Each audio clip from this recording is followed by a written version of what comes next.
If this war had ended differently, the world you live in would not exist. Democracy would not be the global norm. Europe would not be free. And the very idea of human rights might never have survived at all. Modern cities fade into black and white footage. Nazi banners hang over capitals. Bombs fall from the sky. Civilians run for their lives. This wasn't just another war. It was a decision point for civilization itself. And in the year 1940, that future was almost lost. This is the story of the war that decided the fate of the world. Not the entire Second World War, but the European theater, the place where everything truly hung in the balance. Because what happened here would decide who ruled the planet, which ideology would dominate, and whether freedom, as we know it, would survive at all. And it all began with Europe collapsing faster than anyone could have possibly imagined. The First World War had ended, but real peace never arrived. Germany was left humiliated, its economy in ruins. Across the continent, democracies were fragile, divided, and weak. And into that chaos stepped Adolf Hitler. He didn't seize power in a coup. He rose through elections, through powerful speeches, and through promises of restoring national pride. And when the war finally began, it didn't just crawl forward. It exploded. Poland fell, then Denmark, then Norway, and then France, Europe's supposed military giant, collapsed in just 6 weeks. Entire armies were erased from the map.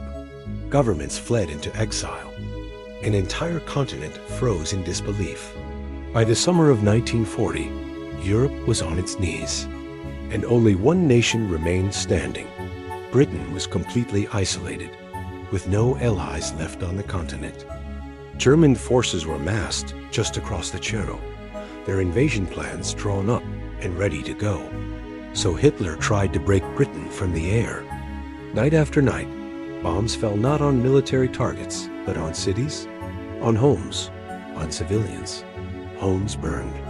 Families died. The goal wasn't just conquest, it was to terrorize the population into surrender.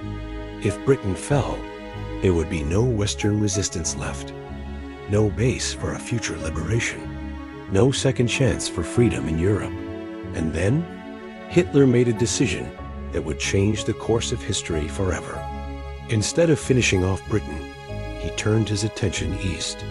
In 1941, Nazi Germany launched Operation Barbarossa, the largest land invasion ever attempted. 3 million soldiers stormed across the border into the Soviet Union. The early victories were absolutely staggering. Entire Soviet armies were encircled and destroyed. Millions of soldiers were captured. The German plan was simple: destroy the Soviet Union in a matter of months, before winter set in. If it worked, Nazi control over the European continent would be permanent and unstoppable. But the war didn't end quickly. It froze, it bled, and it dragged Germany into a brutal, grinding conflict it could not escape. Stalingrad wasn't meant to be a symbolic battle, but it became one anyway. The city was pulverized, turning into a graveyard of concrete and twisted steel. Soldiers fought for every building, room by room, floor by floor. Sometimes it was hand-to-hand combat in the darkness. There were no front lines, only pockets of desperate survival. Then, winter came.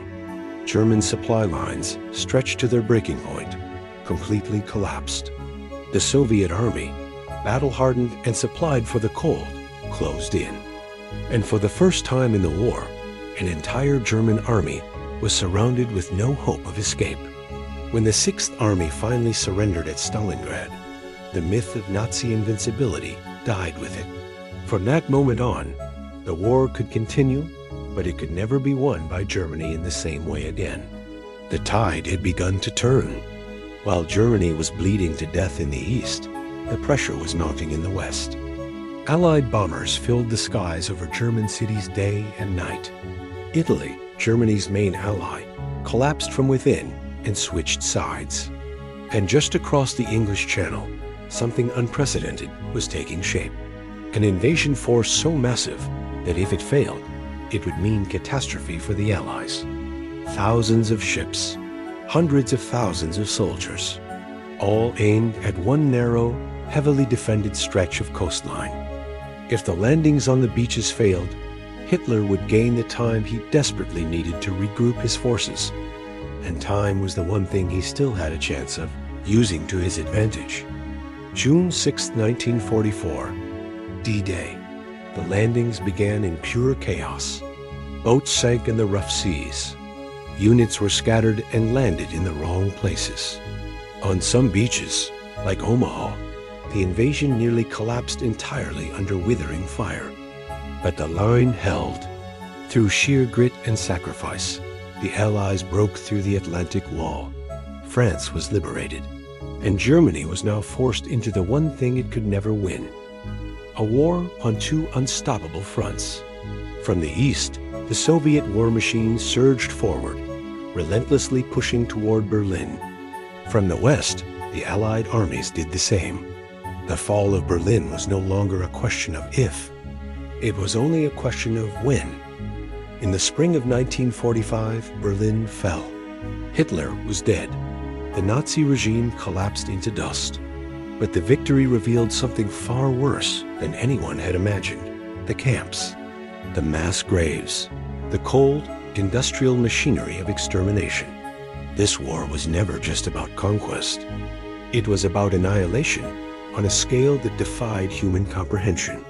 And when the fighting finally stopped, the world came to a terrifying realization. Peace did not mean safety. Europe lay in absolute ruins. But from that destruction, a new world emerged. The continent was split in two. The Cold War began almost immediately, and the invention of nuclear weapons redefined what survival itself meant for the human race. Democracy survived. Freedom endured. But only because this war was decided the way it was. At every turn, from the skies over Britain to the frozen ruins of Stalingrad and the beaches of Normandy, history could have gone another way. Once before, the fate of our entire world balanced on a knife's edge. And the question that remains for all of us is simple. If it happened once, could it happen again? Thanks for watching. If you found this story as important as we do, please consider subscribing for more deep dives into the events that shaped our world. We'll see you next time.